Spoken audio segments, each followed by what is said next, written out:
Earlier listeners to the Live from the Heartland will remember a co-host and producer named Paul Draus, who's a professor up in Michigan these days.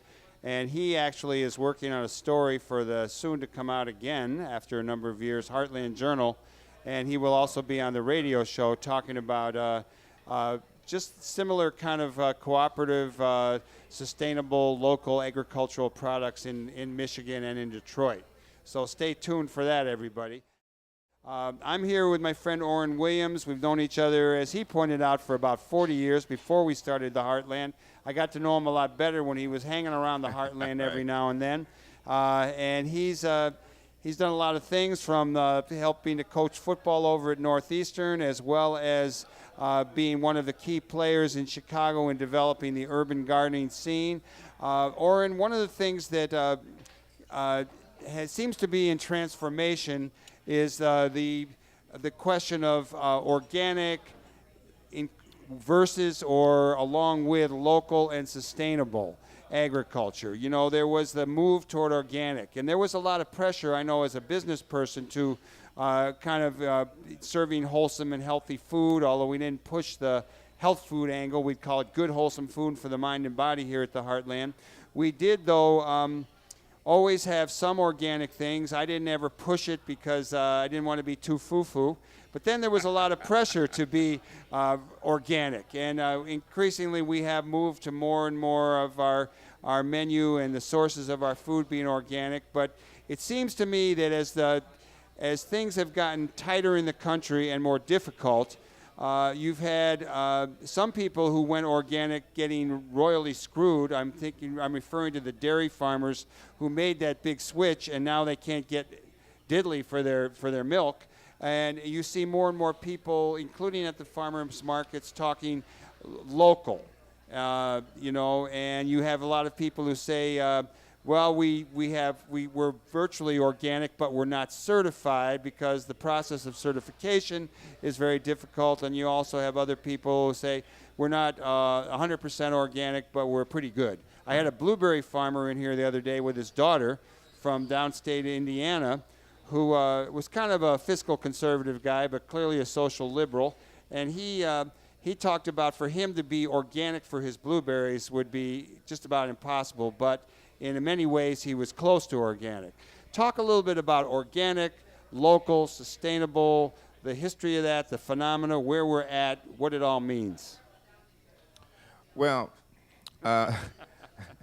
essentially, I remember organic food when it first came out. There's no certification. It was just a bunch of people who grew carrots with lumps on them and, little hard potatoes and that sort of thing. But they were the pioneers, and they're the ones that really got us paying attention to how we farm and the importance of soil, the importance of protecting the environment related to farming and all those sorts of things.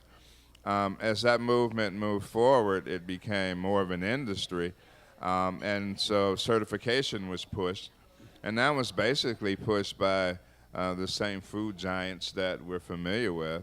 If you look at strawberries, for example, Driscoll, most people recognize I opened the their refrigerator and my wife's got these Driscoll organic strawberries from California, which she'll buy at Whole Foods, which takes a chunk of the pay. Right. And they're delicious, but well, they're not as good as locally grown strawberries, that's for sure.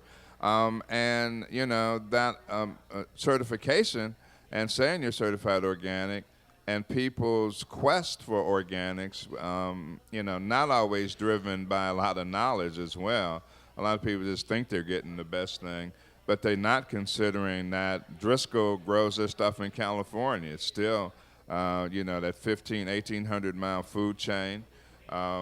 Their organic fields are essentially right next to their conventional ones, and so you can charge more money. So you've got other kinds of things, like you said, Mike, local, sustainable, all those kinds of things. And you've got farmers who actually go beyond the standard but aren't certified organic for a lot of different reasons. You actually need an administrator. You've got a lot of record keeping to do. you almost need to hire somebody just to manage that whole thing. So a lot of the discussion, even at our local Food Farms and Jobs Council meeting this past week, was related to local labels, and of course conversations come up around know your farmer kinds of things, right?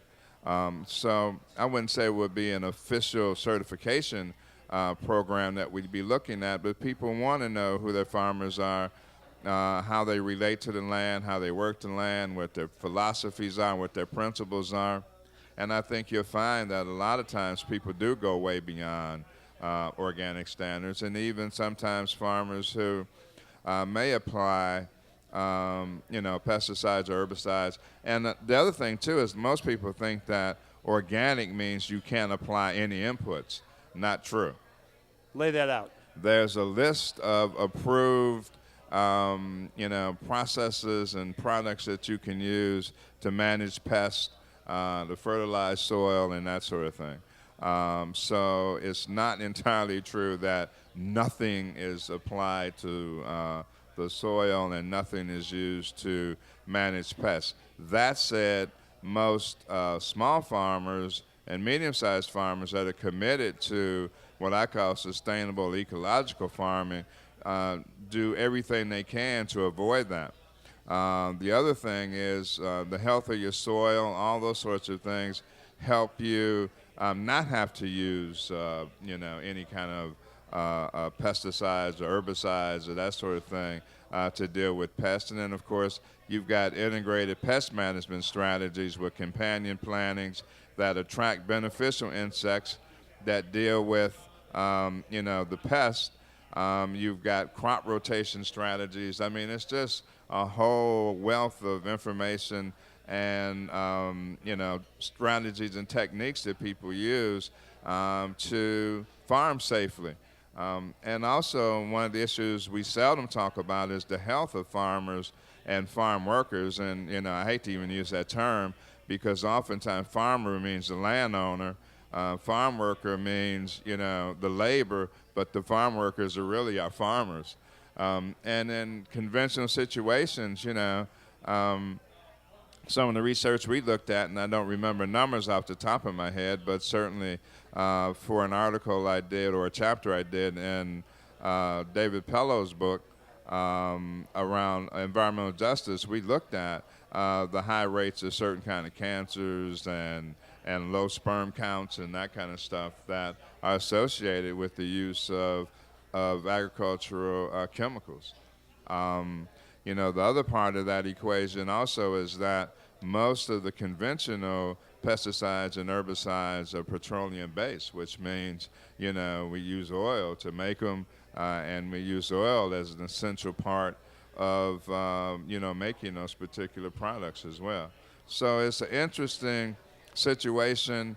We need to pay attention to folks that are doing it right and figure out a strategy by which people get to know the people that are doing it right and supporting their work and paying attention to where our food comes from.